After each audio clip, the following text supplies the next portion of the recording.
Jujutsu Kaisen, serial manga dan anime karya Gege Akutami ini dikenal dengan banyak alur cerita dan perkembangan yang drastis. Serial ini membuat para pembacanya tertarik dengan banyak karakter karismatik, berkesan dan latar belakang yang dinamis. Jadi tidak mengherankan bahwa jika serial manga ini membentuk komunitas penggemar yang penuh semangat di sekitarnya. Walaupun begitu, banyak juga detail penting mengenai latar belakang atau karakternya yang masih menjadi misteri. Sebagian di antaranya merupakan pertanyaan-pertanyaan yang sudah ada pada pikiran kalian para penggemar Jujutsu Kaisen selama bertahun-tahun ini.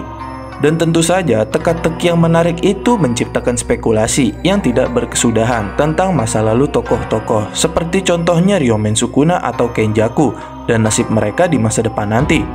Nah, pada pembahasan kali ini kita akan membahas tentang beberapa teori Jujutsu Kaisen yang masih dipertanyakan. Sebelum kalian melanjutkan video ini, ada bagusnya jika kalian klik tombol subscribe dan nyalakan notifikasinya agar kalian mendapat info terbaru dari video kami.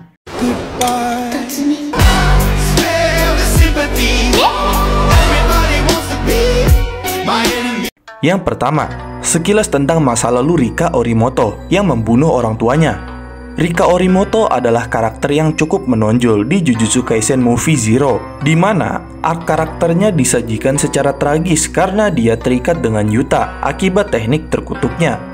Namun profil manganya atau latar belakang di manganya menunjukkan sisi yang lebih gelap dari dirinya, yang membuat kalian pastinya para penggemar bertanya-tanya seberapa polosnya dia sebenarnya. Nah, jika dilihat latar belakangnya, kedua orang tua Rika Orimoto ini meninggal dalam keadaan misterius. Dan nenek Rika sendiri percaya bahwa gadis tersebut atau Rika Orimoto itu bertanggung jawab atas kematian orang tuanya. Dan profil ini atau latar belakang ini juga menarik perhatian pada teknik manipulasi dan dendamnya yang dimiliki Rika. Sehingga banyak kalian para penggemar Jujutsu yang melihatnya dari sudut pandang yang lebih negatif lagi, yang membuat latar belakang Rika Orimoto ini lebih gelap. Kedua, kata-kata terakhir Gojo Satoru untuk Geto yang menjelaskan momen yang cukup menyentuh. Di Jujutsu Kaisen Zero di akhir dengan akhir hidup Suguru Geto dan percakapan terakhirnya dengan Gojo, kata-kata terakhir Gojo kepada Geto tidak diperlihatkan. Namun dilihat dari tanggapan Geto mengatakan bahwa Gojo setidaknya harus mengutuknya pada akhir hidupnya. Tapi di sisi lain, saat Gege Akutami diwawancarai tentang hal tersebut, Gege mengatakan bahwa jawabannya sudah terungkap di halaman Jujutsu Kaisen Zero. Sehingga karena clue dari Gege Akutami tersebut, hal itu membuat para penggemar Jujutsu Kaisen terus mencari petunjuk-petunjuk yang ada. Dan petunjuk-petunjuk yang paling mungkin yang dikatakan Gojo pada saat itu adalah mengacu pada Geto ketika Gojo berbicara dengan Yuta, yang mana Gojo mengatakan bahwa Geto adalah satu-satunya sahabatnya. Dan hal itu mungkin adalah kalimat yang Gojo sampaikan kepada Geto, karena hal itu bisa dikatakan bisa dikombinasikan dengan tanggapan Geto saat mendengar perkataan tersebut, yang mengisyaratkan bahwa Gojo mengatakan sesuatu yang baik dan penuh kasih sayang kepada temannya. Dan karena itu juga banyak juga dari para penggemar yang percaya bahwa Gojo juga memanggil Geto sahabatnya dan satu-satunya teman pada saat itu. Ketiga, apakah Nobara akan kembali dan potensi di masa depan untuk Nobara? Sejak Nobara menerima luka fatal di chapter 124, nasibnya tersebut pun masih belum jelas. Biasanya para penggemar Jujutsu Kaisen tidak akan mengharapkan Mahito meninggalkan korban yang selamat akibat serangannya. Namun ada beberapa detail yang membuat beberapa penggemar percaya bahwa Nobara pada akhirnya akan kembali di Jujutsu Kaisen nanti. Nah, spekulasi ini disebabkan oleh fakta bahwa segera setelah dugaan kematiannya, dia dibawa oleh Arata. Dan di situ dia adalah bagian penyihir penyelamatan. Dan pada saat itu, setelah menangani Nobara, penyihir tersebut atau Arata mengatakan kepada Yuji bahwa ada kemungkinan 0% untuk Nobara hidup. Dan itu juga bukan berarti Nobara tidak bisa diselamatkan, ucapnya. Selain itu, Arata juga dikenal memiliki teknik penyembuhan, atau mungkin bisa disebut teknik kutukan pembalik, walaupun tidak terlalu hebat. Nah, mungkin karena hal tersebut, banyak para penggemar percaya bahwa kurangnya konfirmasi untuk kematian Nobara adalah harapan dari para penggemar untuk menantikan aksi dari Nobara untuk kembali di Jujutsu Kaisen nanti. Keempat, Domain Expansion Yuji Itadori. Protagonis utama seri Jujutsu Kaisen ini, Yuji Itadori, sampai saat ini masih belum menerima teknik perluasan domain miliknya sendiri. Walaupun saat ini dia hampir sampai menuju puncak potensinya di dunia Jujutsu. Dan tidak jelas juga apa yang akan terjadi dengan teknik perluasan domain yang dimilikinya nanti.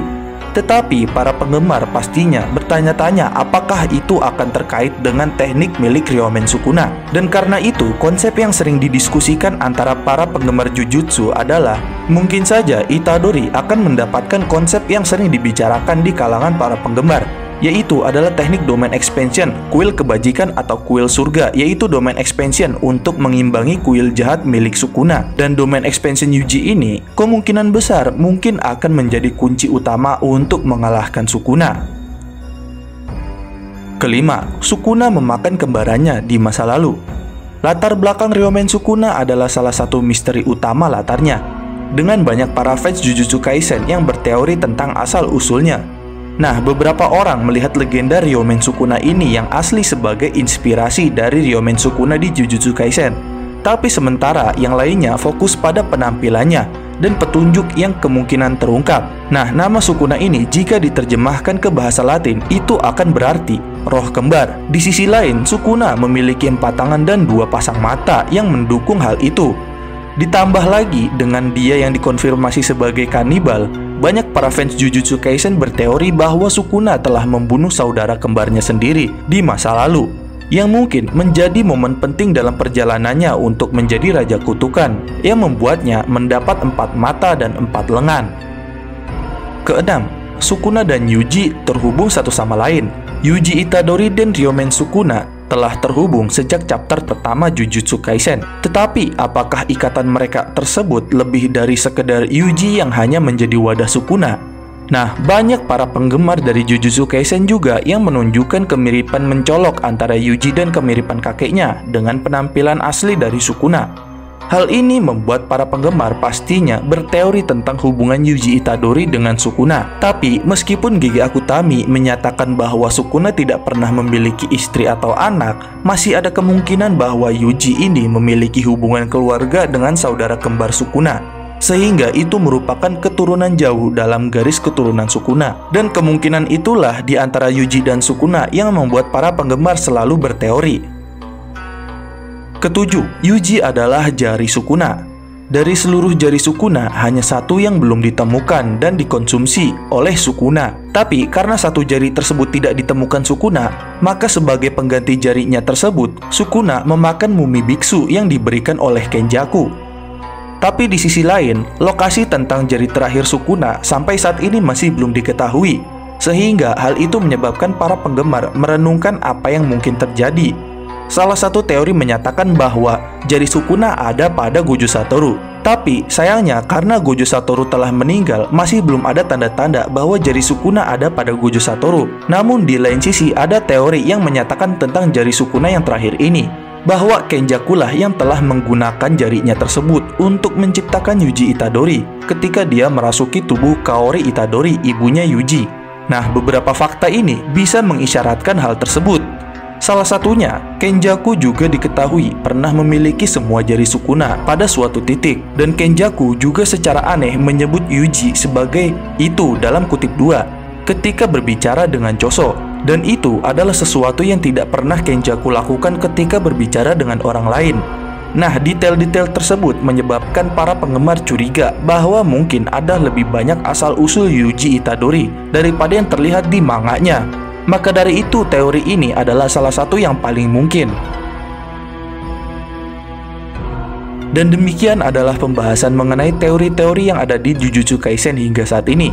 Jangan lupa like, share, dan subscribe. Jangan lupa komen di bawah tentang pendapat kalian di video kami kali ini. Sampai jumpa di video kami berikutnya.